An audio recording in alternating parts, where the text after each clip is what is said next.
Property जो है आपकी कॉम्यूटेटिव प्रॉपर्टी है ओवर मल्टीप्लिकेशन में कॉम्यूटेटिव प्रॉपर्टी है, क्योंकि ए है, बी ए है और ये भरना है।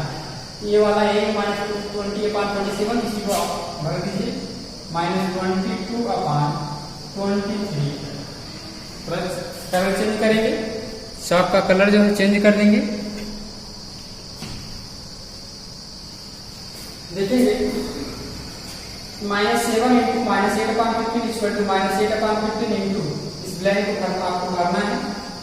तो -7 इंटू -8/15 है और यहाँ -8/15 है, बट यहाँ -7 नहीं है, तो -7 यहाँ क्या कर देंगे, फिलअप कर देंगे। ये हो गया। यहाँ देखेंगे सी पार्ट में ये भी कॉम्यूटेटिव प्रॉपर्टी है, यहाँ भी कॉम्यूटेटिव प्रॉपर्टी नहीं है, ये एसोसिएटिव प्रॉपर्टी है। इसमें देखेंगे 13/7 इंटू -13/8 इंटू 12/7 है। देखेंगे -13/8 यहाँ है, ये वाला नंबर है, 12/7 भी है, फर्स्ट वाला नंबर ये नहीं है, इसको आप फिलअप कर देंगे। इसमें 13/7 इसमें देखेंगे ये 5/9 है, डी पार्ट में 5/9 इंटू 2/7 प्लस 3/7 प्लस 4/7 है आपका डिस्ट्रीब्यूटिव प्रॉपर्टी है। आप देखेंगे इसमें 5/9 यहाँ है, इसी का सब में मल्टीप्लाई किया है। यहाँ पहले 5/9 कर लेंगे, फिर 2/7 इसमें भर लेंगे, फिर यहाँ 5/9 3/7 है ऑलरेडी, इसका इसमें मल्टीप्लाई करके उसमें भर लेंगे 5/9, ये हो जाएगा 5/9 इंटू 4/7। ये आपका हो गया। ए बी सी और डी सही पार्ट हो गए। अब क्वेश्चन नंबर 6 को देखेंगे। क्वेश्चन नंबर 6 में क्या है,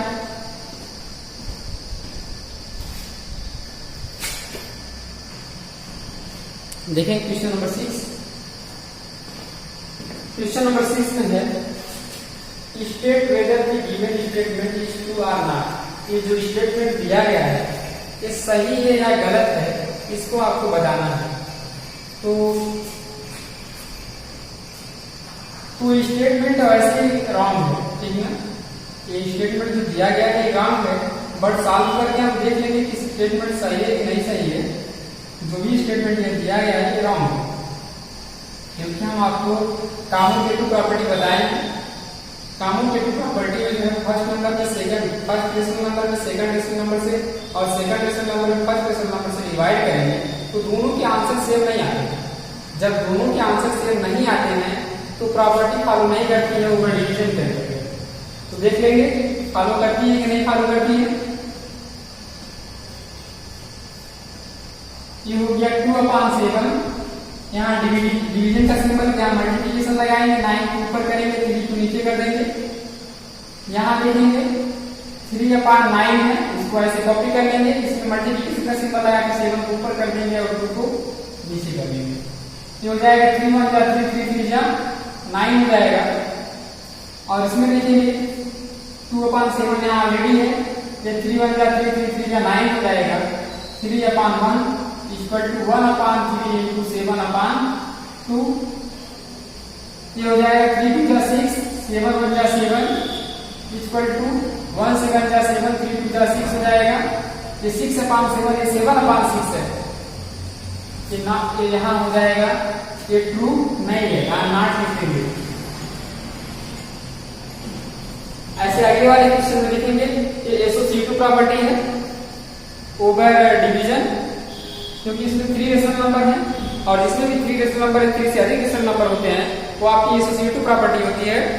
और मल्टीप्लिकेशन में और एक डिस्ट्रीब्यूटिव प्रॉपर्टी ओवर एडिशन वो भी होती है, बट यहाँ एडिशन कहीं नहीं है, सब जगह डिवीजन है। जहाँ केवल डिवीजन हो या केवल मल्टीप्लिकेशन हो और 3 या 3 से अधिक नंबर दिए रेशनल नंबर हो, वहां पर जो है आपका एसोसिएटिव प्रॉपर्टी होती है, बट सिंबल एक ही टाइप के होने चाहिए, वो चाहे डिवीजन को हो चाहे मल्टीप्लिकेशन को। मेन सिंबल जो जैसे यहाँ -3 लगा दिया या -4 लगा दिया, इससे कोई डिफरेंट नहीं होगा, कोई इफेक्ट नहीं पड़ेगा। तो जो प्रॉपर्टी रहेगी वही प्रॉपर्टी बनी रहेगी। आप देखिए सॉल्यूशन इसका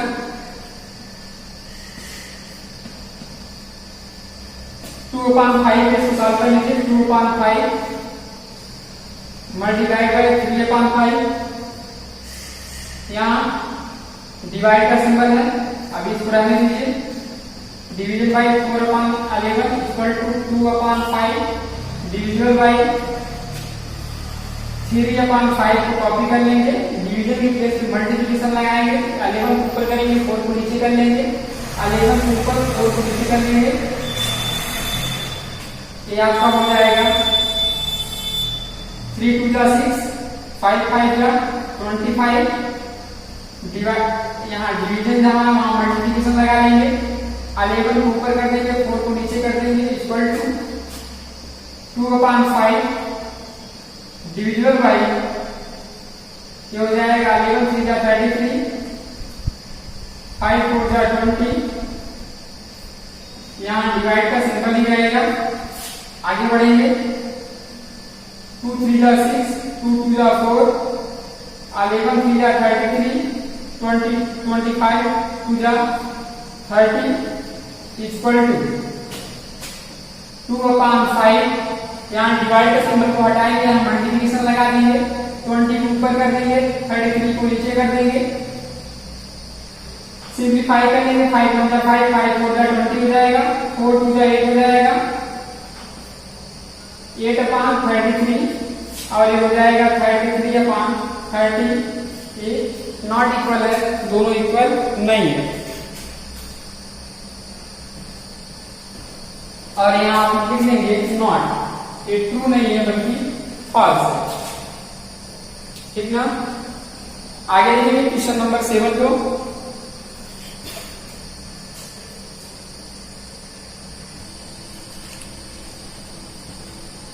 देखेंगे क्वेश्चन का क्या है, divide the sum of, question number 7, divide the sum of मतलब इन दोनों का सम ले लीजिए, बाय देयर प्रोडक्ट, इन दोनों के सम को इन दोनों की प्रोडक्ट से डिवाइड करें। यही कह रहा है क्वेश्चन। एक नंबर अगर उसको ऐसे लिखा जाए सॉल्व में, आप उसको ऐसे क्वेश्चन बना सकते हैं।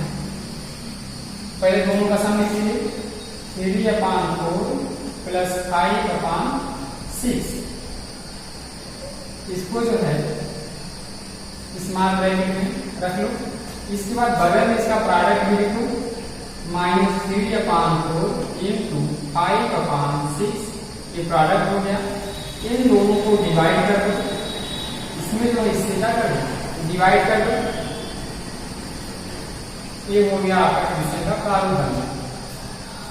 दोनों का सम हो गया और दोनों का मल्टीप्लिकेशन हो गया, इससे जो हमने डिवाइड कर दिया, यहाँ डिवीजन का सिंबल लगा दिया, सिंपल है। अब देखेंगे सॉल्यूशन इसका। ये सॉल्यूशन में है, इन दोनों को पहले ऐड कर लीजिए, 6 और 4 का एलसीएम जो होगा वो आपका 12 हो जाएगा, ठीक ना। 4 3 जा 12, 3 3 जा 9 हो जाएगा, प्लस 6 2 जा 12, 2 5 जा 10 हो जाएगा। डिवीजन का सिंबल लगा देंगे,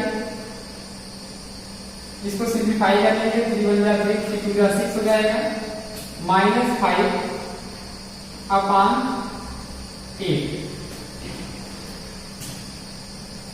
कर्ली ब्रैकेट को क्लोज कर देंगे। और आगे देखेंगे, 9 और 10 को ऐड करेंगे तो 1/12 हो जाएगा। यहाँ डिवाइड बाई -5/8 हो जाएगा, कर्ली ब्रैकेट को क्लोज कर देंगे। आप देखेंगे और आगे ये हो जाएगा 1/12, डिवाइड जहां है वहां मल्टीप्लाई लगा लेंगे, 8 को ऊपर कर देंगे, -5 को नीचे कर देंगे,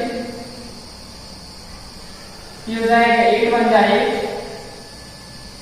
तो सिंप्लीफाई कर लीजिए, 4 2 जा 8, 4 3 जा 12, ये हो जाएगा 2/-15, 2/15 यहाँ 15 दिख रहा है, यहाँ लिख दे रहे हैं, ये हो जाएगा -2/15, यही आपका आंसर है। किसी को डाउट नहीं हुआ होगा, एक बार क्वेश्चन फिर से देखेंगे। डिवाइड द सम ऑफ मतलब इन दोनों के सम को बाई देयर प्रोडक्ट, इनके प्रोडक्ट से, इन दोनों के प्रोडक्ट से क्या कर दो, डिवाइड कर दो। तो हमने दोनों को ऐड कर दिया, दोनों का प्रोडक्ट निकाल लिया, निकालने के बाद इसमें जो है इससे हमने क्या कर दिया, डिवाइड कर दिया। सिंपल है, सॉल्यूशन तो ऐसे ही है।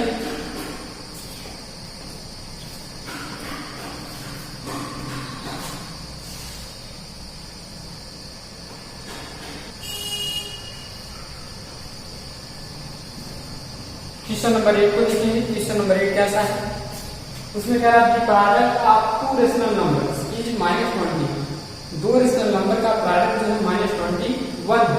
ये सॉल्यूशन देखेंगे।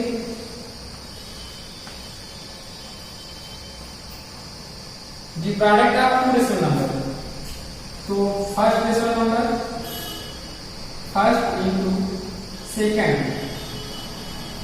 दोनों रेशनल नंबर का मल्टीप्लिकेशन जो है कितना है, -21। एडिशन के गाड़ी में first rational number second rational number दोनों का मल्टीप्लिकेशन -21 है। और इसके बाद क्या है, if one of them given, इसमें से एक दिया गया है फर्स्ट रेशनल नंबर कह रहा है -7 हो, तो देन तो आपको बताना है सेकंड रेशनल नंबर, तो second rational number equal to question mark, ये आपसे पूछा है। इस वैल्यू को यहाँ पुटअप कर लीजिए, ये हो जाएगा -7 into second equal to -21, -7 into second equal to -21।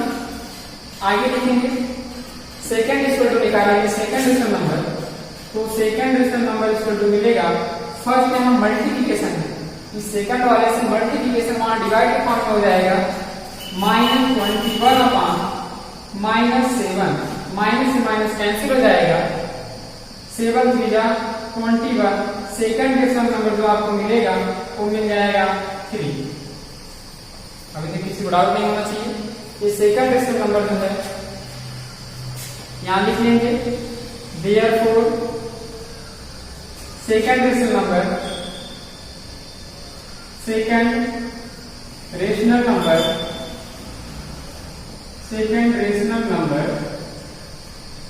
is 3। Second rational number जो है वो क्या है, 3।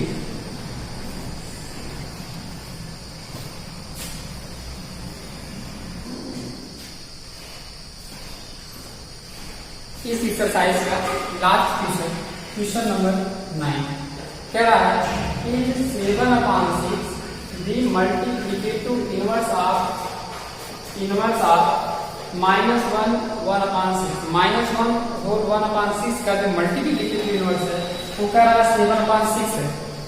इफ यस, यदि सही है, इफ नो, अगर नहीं सही है, वाई मतलब क्यों, अगर सही है तो क्यों, अगर गलत है तो क्यों। देखिए पहले तो चेक कर लेंगे इसका मल्टीप्लिकेटिव इनवर्स कितना होगा, दोनों का प्रोडक्ट करेंगे, दोनों का प्रोडक्ट अगर 1 आता है तो मल्टीप्लिकेटिव इनवर्स राइट है, अगर 1 नहीं आता है तो मल्टीप्लिकेटिव इनवर्स राइट नहीं है। बात समझ में आई होगी। दोनों का मल्टीप्लाई करने पर अगर मल्टीप्लिकेटिव इनवर्स जो है, सॉरी, दोनों का मल्टीप्लाई करने पर 1 आता है तो मल्टीप्लिकेटिव इनवर्स जो दिया है वो सही है, अगर 1 नहीं आता है तो सही नहीं है। देखेंगे 7/6 इंटू -1/6, ये हो जाएगा 7/6, इसका इसमें मल्टीप्लाई करके इसको ऐड करेंगे, 6 1 जा 6, 6 से 1 को ऐड करेंगे, -6 में 1 को ऐड करेंगे तो हो जाएगा -5/6, दोनों को मल्टीप्लाई करें 7 5 जा 35 -35, 6 6 जा 36, डज नॉट इक्वल टू 1। यहां लिखेंगे इफ यस नहीं, नो, क्या हो जाएगा, नो, बिकॉज, क्योंकि मल्टीप्लिकेशन